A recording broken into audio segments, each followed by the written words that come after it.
চাঁপাইনবাবগঞ্জে দৈনিক ভোরের চেতনা পত্রিকার ২৭তম প্রতিষ্ঠাবার্ষিকী পালিত।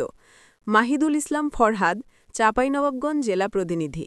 চাঁপাইনবাবগঞ্জে বহুল প্রচলিত পাঠকপ্রিয় দৈনিক ভোরের চেতনা পত্রিকার ২৭তম প্রতিষ্ঠাবার্ষিকী পালিত হয়েছে শনিবার সকাল ১১টায় চাঁপাইনবাবগঞ্জ সাংবাদিক অ্যাসোসিয়েশনের হলরুমে অনুষ্ঠিত প্রতিষ্ঠাবার্ষিকীতে দৈনিক গণমুক্তি পত্রিকার জেলা প্রতিনিধি ও চাঁপাইনবাবগঞ্জ সাংবাদিক অ্যাসোসিয়েশনের মহাসচিব শহীন আক্তারের সঞ্চালনায় ও অ্যাসোসিয়েশনের সাংগঠনিক সম্পাদক, দৈনিক ভোরের চেতনা পত্রিকার জেলা প্রতিনিধি রিপন আলীর সভাপতিত্বে উপস্থিত ছিলেন দৈনিক চাঁপাইনবাবগঞ্জ মডেল প্রেস ক্লাবের সাধারণ সম্পাদক বদিউজ্জামান রাজাবাবু।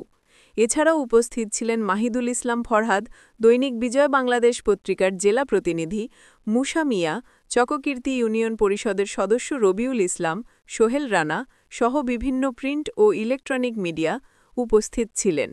সভাপতির বক্তব্যে মোহাম্মদ রিপন আলী বলেন, সাধারণ মানুষের কাছে দৈনিক ভোরের চেতনা পত্রিকা খুব অল্প সময়ের মধ্যে দেশপ্রেমের অভূতপূর্ব উদাহরণ তৈরি করেছে। আগামীতেও দৈনিক ভোরের চেতনা দেশ এবং জাতি রক্ষায় তাঁর লেখনী শক্তির মধ্য দিয়ে অনেক বেশি ভূমিকা রাখবে। পাশাপাশি ভোরের চেতনা এই ২৭তম শুভ জন্মদিনে পত্রিকাটির সম্পাদকসহ পত্রিকার সাথে সংশ্লিষ্ট সকলকে শুভেচ্ছা জ্ঞাপন করেন।